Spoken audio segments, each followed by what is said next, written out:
ഇതുവരെ ഒരു സർക്കാരിൻ്റെയും ഭരണം നഷ്ടപ്പെടാൻ കാരണമായിട്ടില്ലാത്ത ഒരു കാരണം കൊണ്ട് പിണറായി വിജയൻ സർക്കാർ താഴെ ഇറങ്ങുമെന്ന് ഉറപ്പായി വരികയാണ്. വന്യജീവി ആക്രമണം.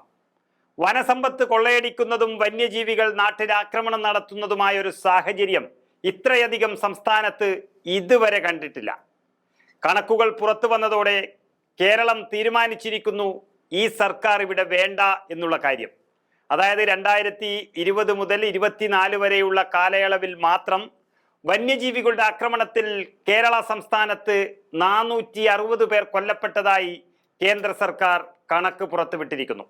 460 മരണങ്ങളും 4527 പരിക്കുകളും ഇക്കാലയളവിൽ വിവിധ സംഭവങ്ങളിലായി ഉണ്ടായതായി കേന്ദ്ര പരിസ്ഥിതി മന്ത്രാലയമാണ് ഇന്ന് ഈ രാജ്യത്തെ അറിയിച്ചിരിക്കുന്നത്. ഇന്ത്യൻ യൂണിയൻ മുസ്ലിം ലീഗ് MP PV അബ്ദുൾ വഹാബിന്റെ ചോദ്യത്തിന് ഉത്തരമായാണ് മന്ത്രാലയം രേഖാമൂലമുള്ള മറുപടി നൽകിയത്. മൃഗങ്ങൾ ആക്രമിച്ചതിൽ മരണനിരക്ക് ഏറ്റവും കൂടുതലുള്ള ജില്ല പാലക്കാടാണ്. 101 പേരാണ് അവിടെ മരണപ്പെട്ടത്.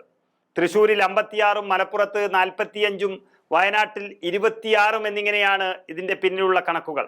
2020 74, 21 104, 2022 23 100 വീതവും 2024 82 മരണങ്ങളും രേഖപ്പെടുത്തിയിരിക്കുന്നു.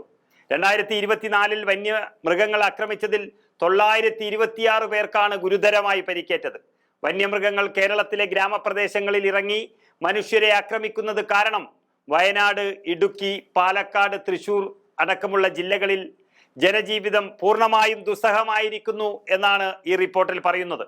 അതിനിടെ ജനങ്ങളുടെ അവകാശങ്ങൾ അവഗണിക്കുന്ന നിയമങ്ങളുടെ മനുഷ്യവിരുദ്ധ സ്വഭാവം കേന്ദ്ര സർക്കാർ ഭേദഗതി ചെയ്യണമെന്ന ഒരു മുടന്തൻ ആവശ്യം CPMന്റെ ശിവദാസൻ MP ആവശ്യപ്പെട്ടിരിക്കുന്നു. A റഹീം, ജോൺ ബ്രിട്ടാസ്, PP സുനീർ തുടങ്ങിയ ഇടത് MPമാർ അദ്ദേഹത്തിന്റെ നിലപാടിനെ പിന്തുണക്കുകയും ചെയ്തു.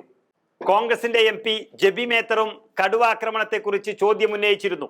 ഇത്തരം സംഭവങ്ങളെല്ലാം തടയാൻ എന്നാൽ സ്വീകരിച്ച നിലപാടുകളെ കുറിച്ച് പരിസ്ഥിതി മന്ത്രി ഭൂപേന്ദർ യാദവിനോടാണ് ഈ ചോദ്യങ്ങളെല്ലാം ചോദിച്ചത്.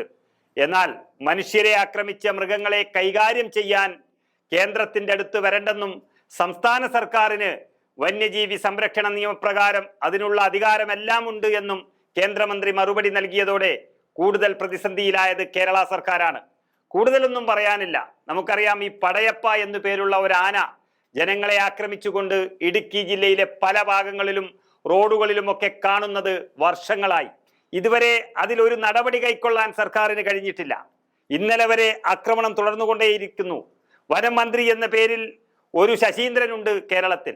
ഒരു നയാ പൈസയുടെ ഗുണമില്ല എന്ന് കേരളം വിധിയെഴുതിയ ഒരു മന്ത്രി. മുട്ടിൽ മരമുറിയിൽ ഉണ്ടായ ഒരു താല്പര്യം പോലും വന്യജീവി ആക്രമണത്തിന്റെ കാര്യത്തിൽ ആ വനം മന്ത്രിക്കില്ല.